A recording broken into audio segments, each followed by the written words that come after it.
Hello everyone, I am Ais Nanda, the member of the team The Vision Architects. Today, me and my team going to explain you about different pillars of leadership.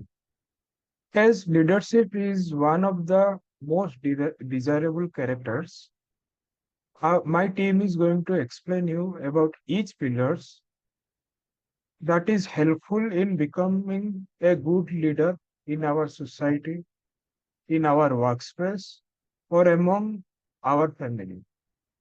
So, let's begin. Hello everyone, I'm Inosh Michael Gomes, member of the team, the Vision Architects. Today I will explain about the first pillar of leadership, that is taking initiative.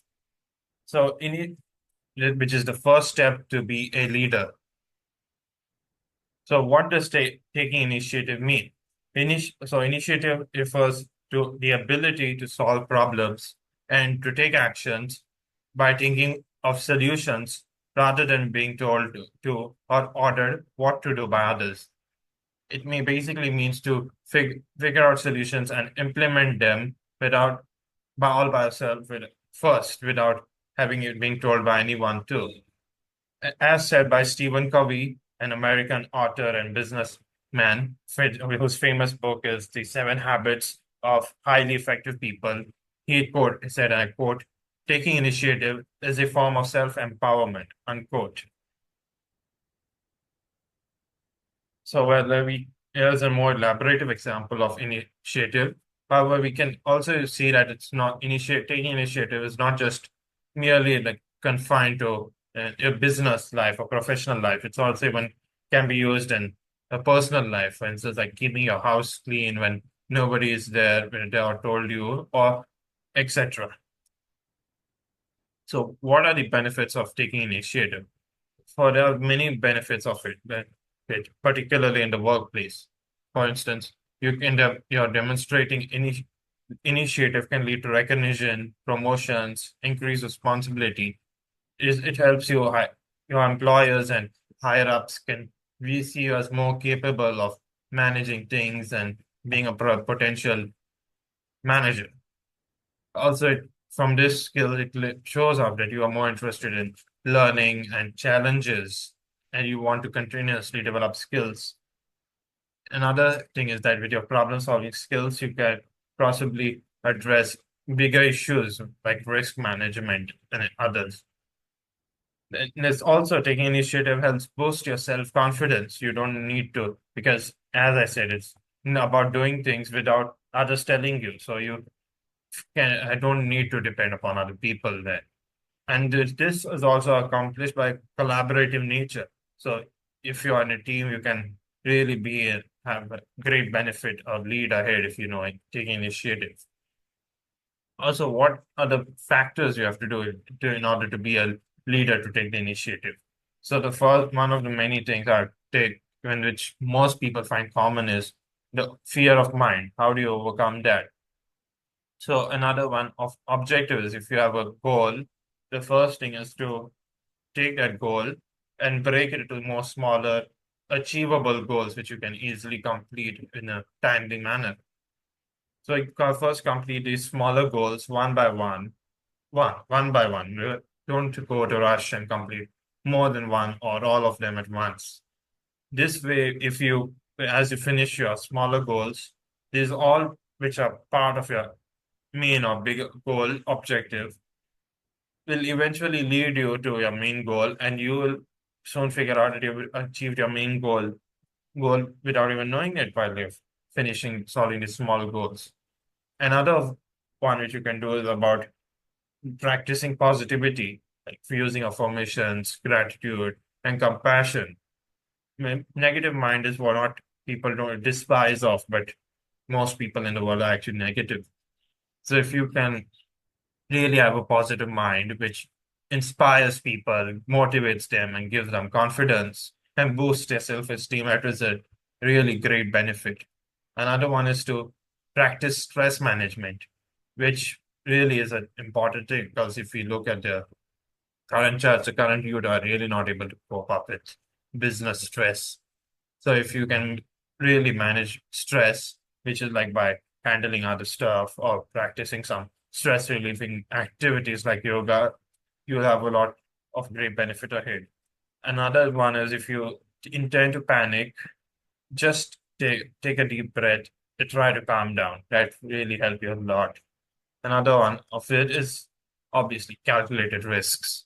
As we said before, in taking solutions, it also involves calculated risks. You don't get to be promoted very easily. So another of this is to be able to take calculate risks and take them.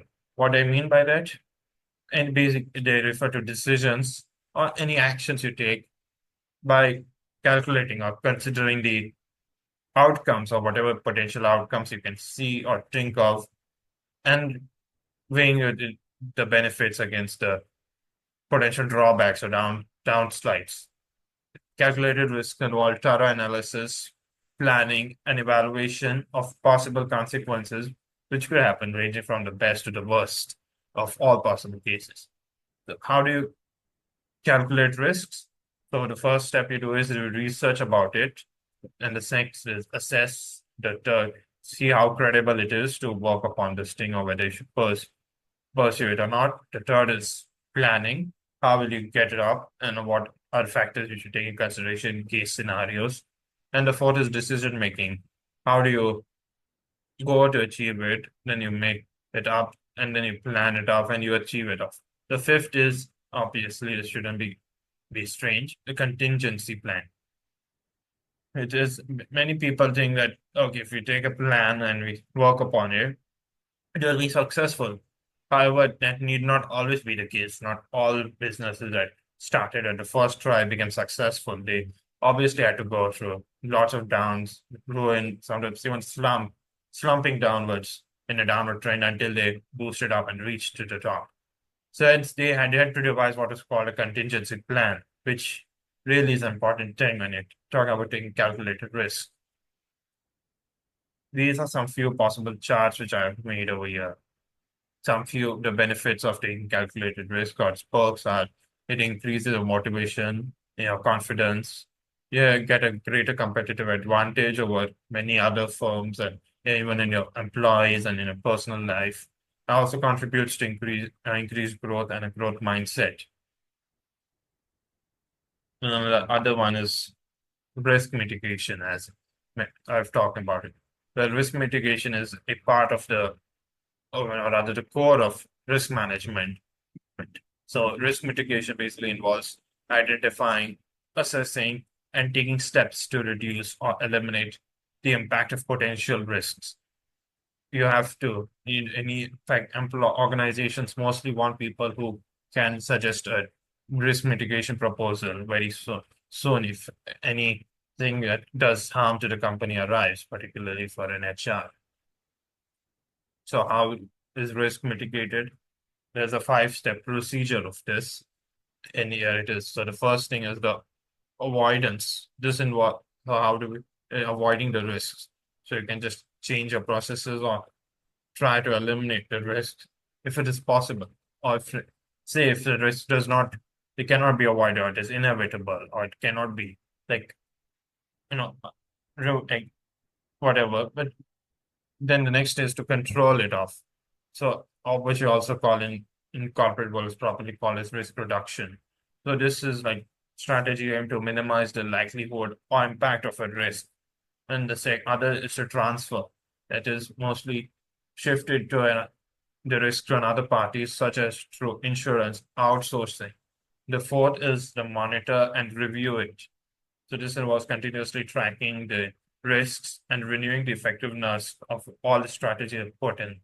And the last but not the least is identification and acceptance.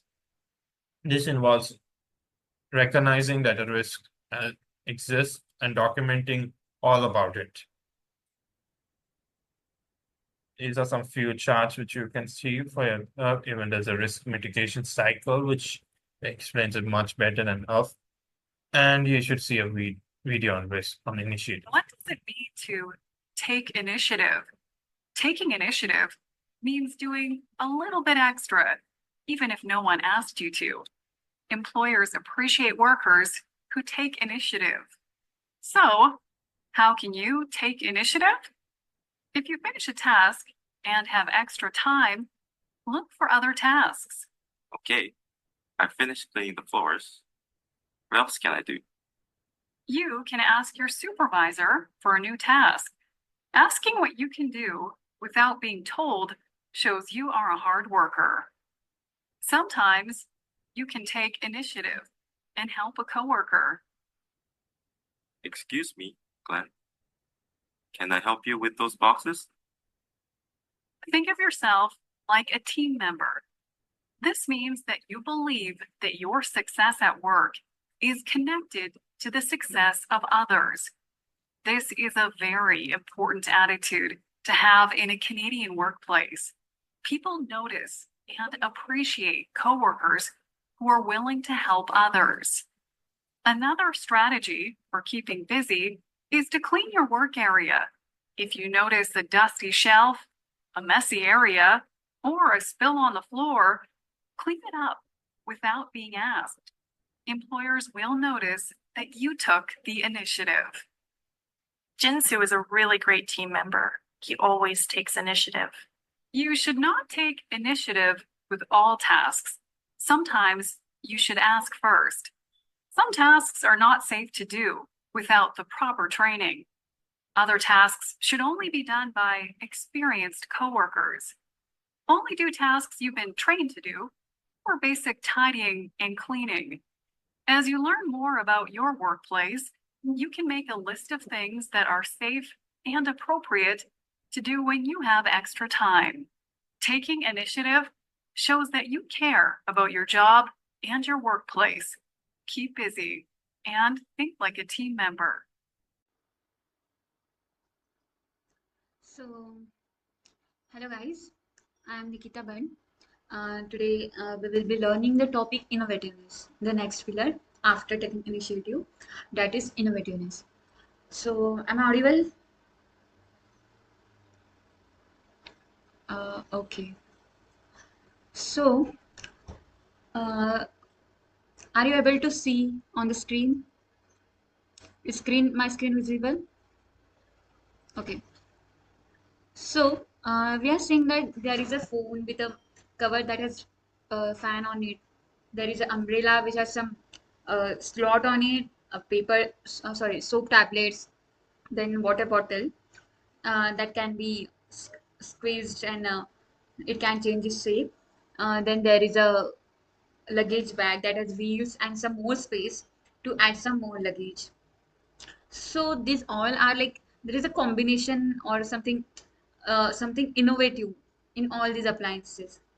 So we will be talking about the topic innovativeness. So innovativeness. What is innovativeness? Innovativeness is basically applying creative thinking for creating a new product, service, or a product, or making an existing process or product more beneficial.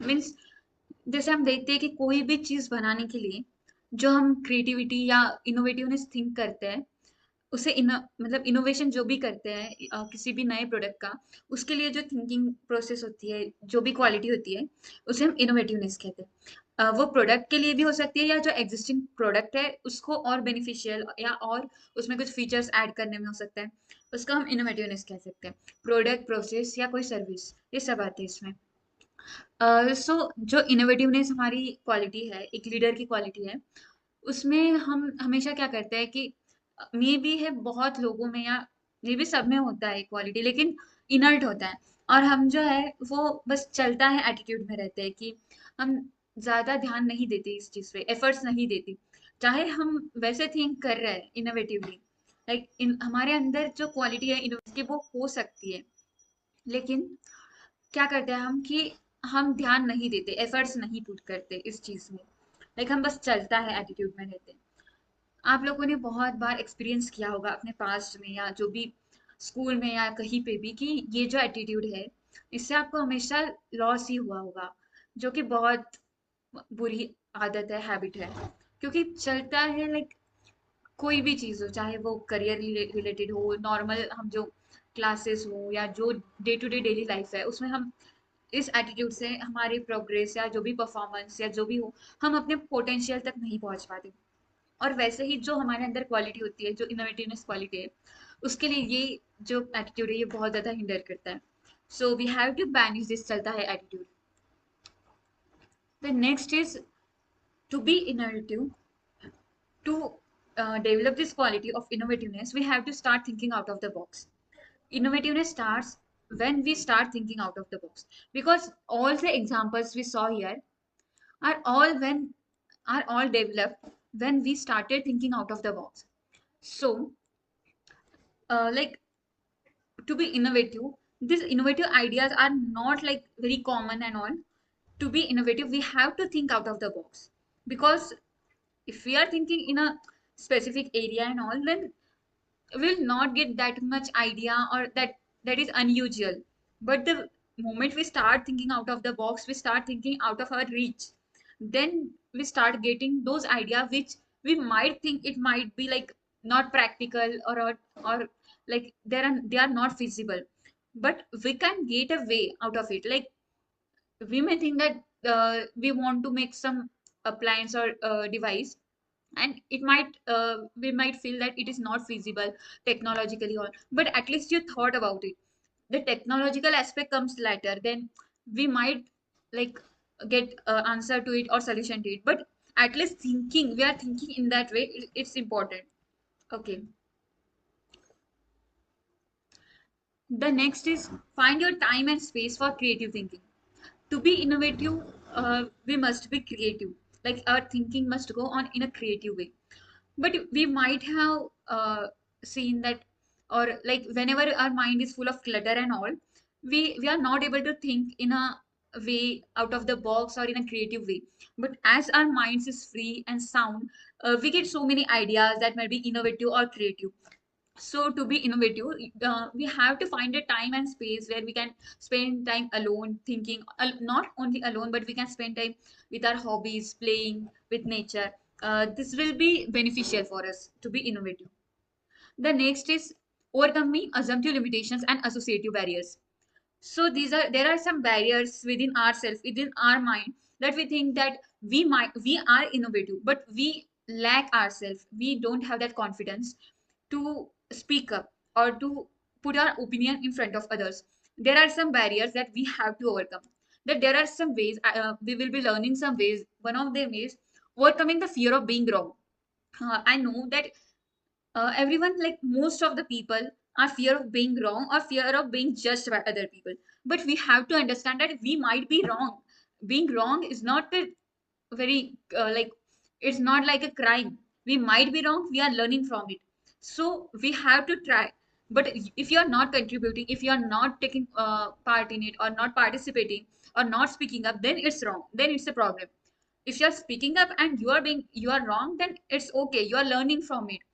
But not speaking up is wrong, because sometimes you might have a brilliant idea, but because of this fear you are afraid to speak up, and your idea is not considered. Then that's why you have to like practice to overcome this fear. Yeah, it's difficult in its gradual time, but we have to develop this in a period of time. Okay, then next is ask rather than assume.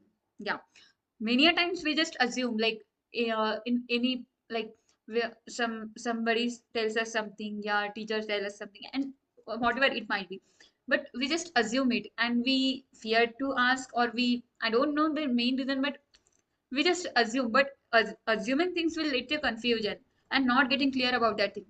So asking is better than assuming. Okay.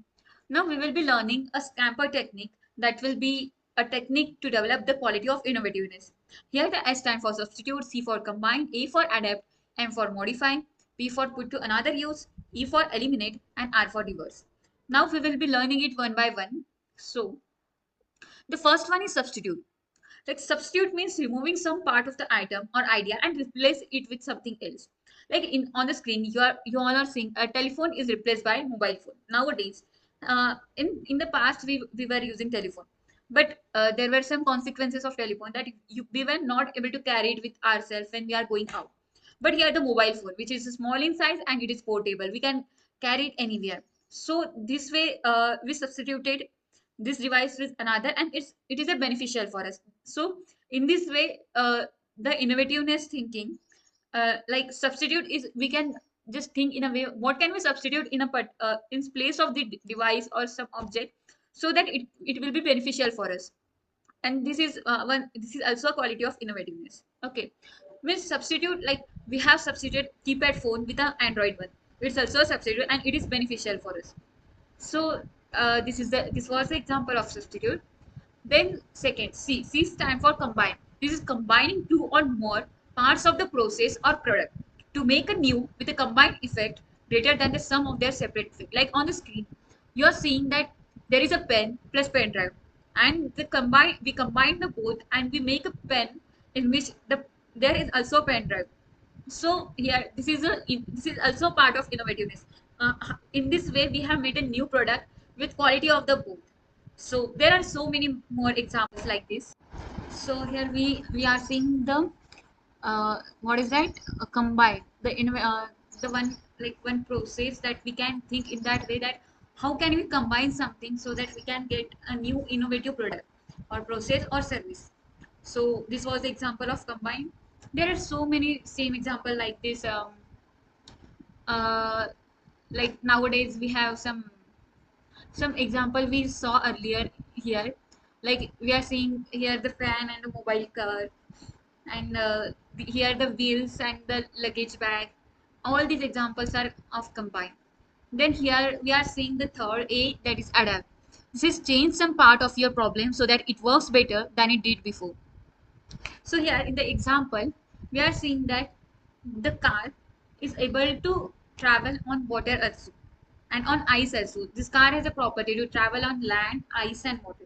So here what we did, we find a problem that the car is able to travel only on the road, but it was a problem that it is not able to travel on water. So what we did, we changed some part or some added some features in it so that it get adapted to travel on water also and on ice.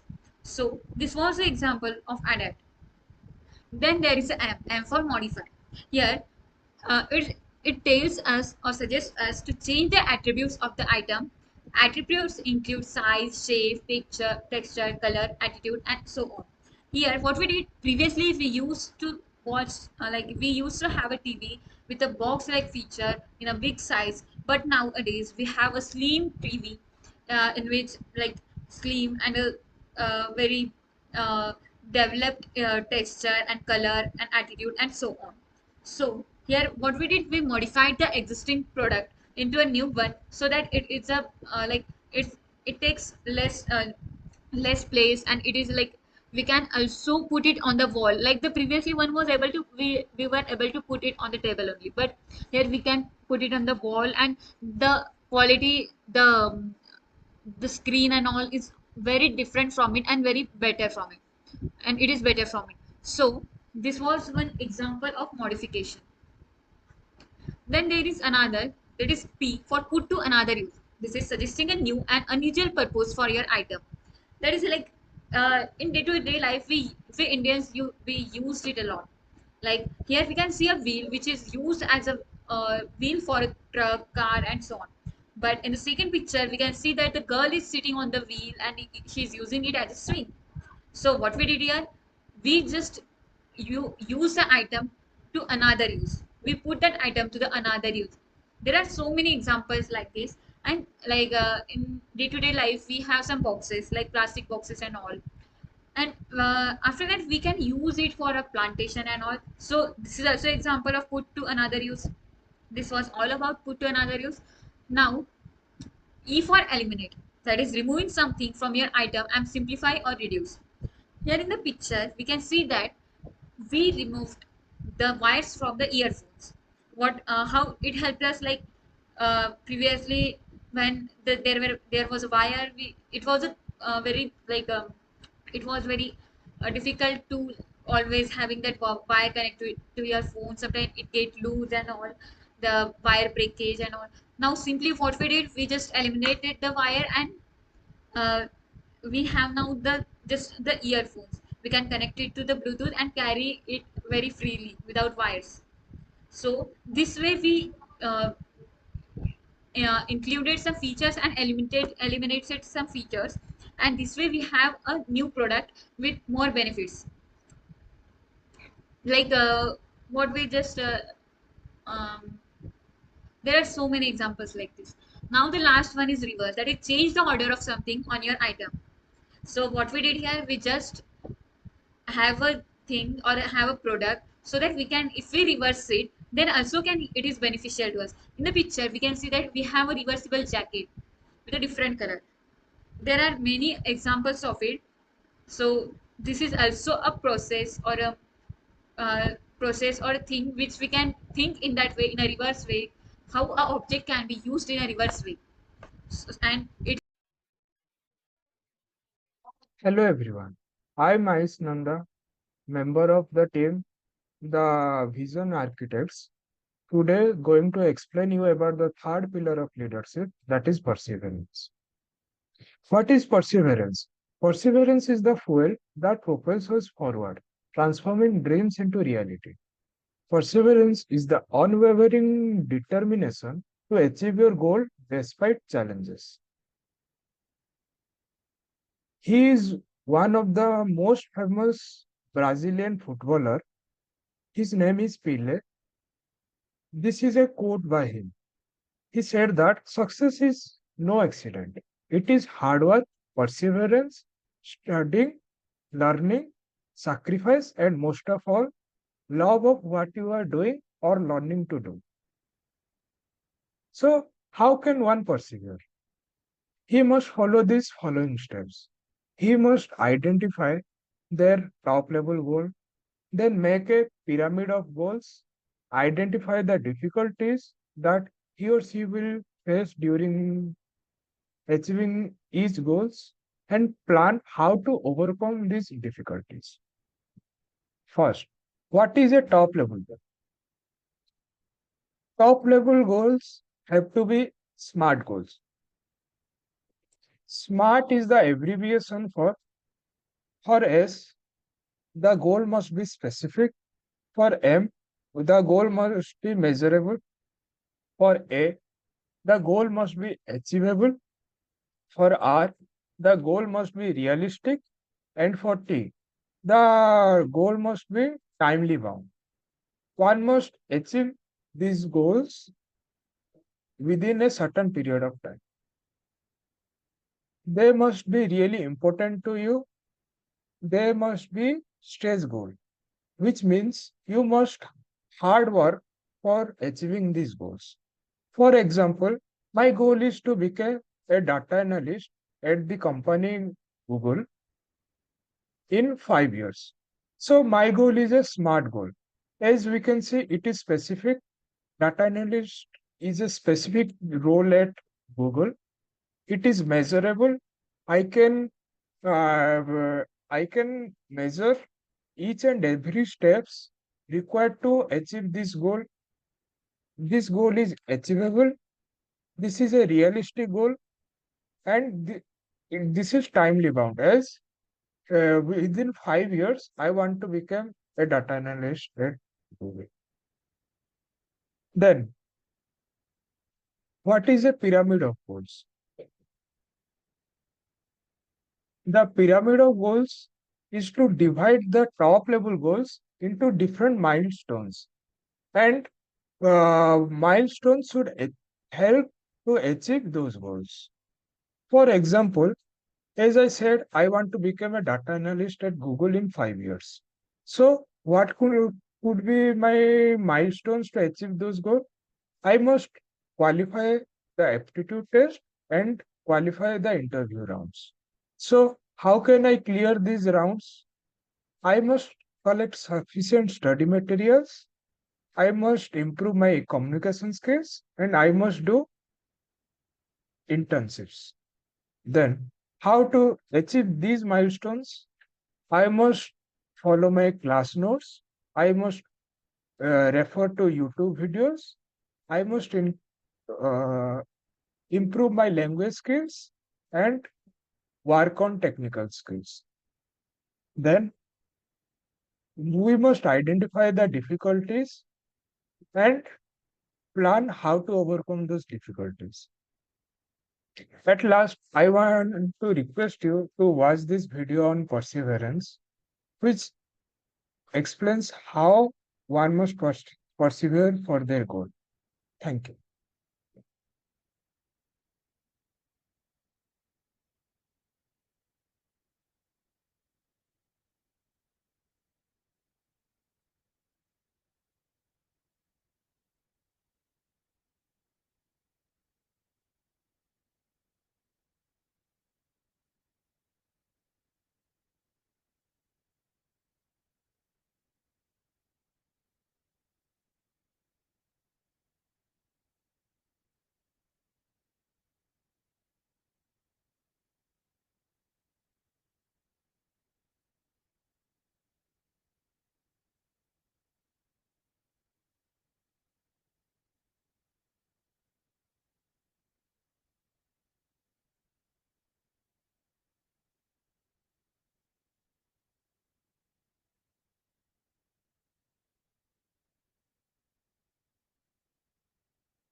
Thank you.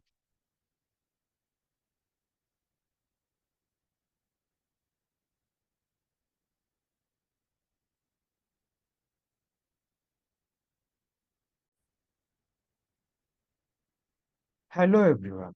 I am Ayush Nanda, a member of the team, the Vision Architects. I am going to explain you about conscientiousness. What is conscientiousness? It is to do the right thing when no one is watching.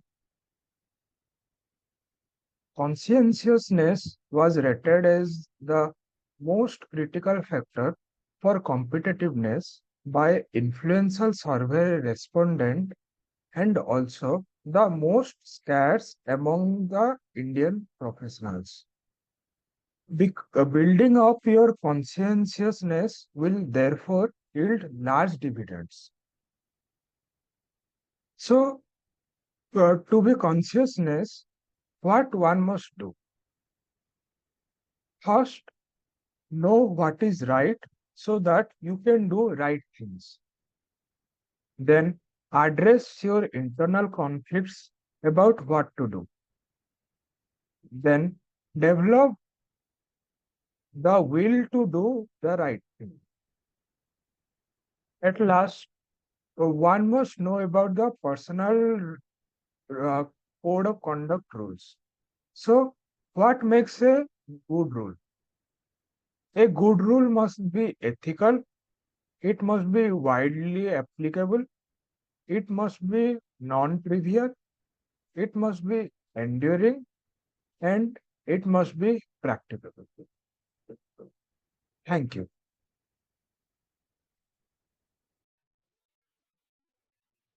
Hello, everyone. I am Ayush Nanda. I am going to explain you about the last pillar of the leadership, that is problem solving. Problem solving is one of the imp- important qualities of a leader.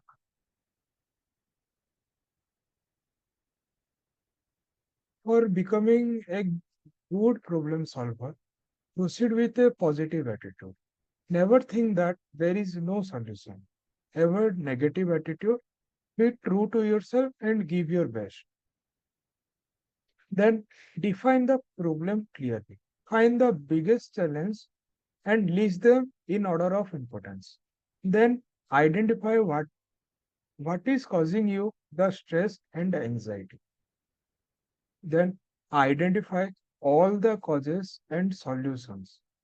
Search for the root cause of the problem.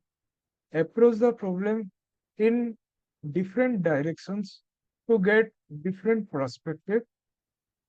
Rank the solutions in order of their ease and likelihood to succeed. Then a good leader always take complete responsibility. Take the responsibility for your action and progress. Set a deadline for completion and review. Track your progress and compare with other goals. It is rightly said that decision without a deadline has no urgency, no beginning, and no end. Break the problem into smaller pieces.